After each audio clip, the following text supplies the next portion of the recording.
তো আপনারা আগের ভিডিওতে দেখেছেন যে আমাদের পাখি চুরি করে নিয়ে গেছে।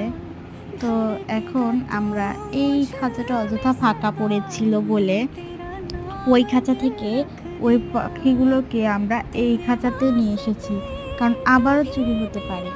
আমরা চোরকে প্রায় ধরেই ফেলেছি, আর আর কিছুক্ষণের মধ্যেই ফাঁস হয়ে যাবে, কিন্তু আমরা এখানে প্রকাশ করতে পারবো না। চোরটা ধরা আমাদের প্রায় শেষের দিকে, মানে ধরা হয়েছে, এখন শুধু শিকারের পালা। এখন শিকার করছে না, কিন্তু এখন আজকে আমরা পদক্ষেপ নিয়েছি, দেখা যাক কি হয়।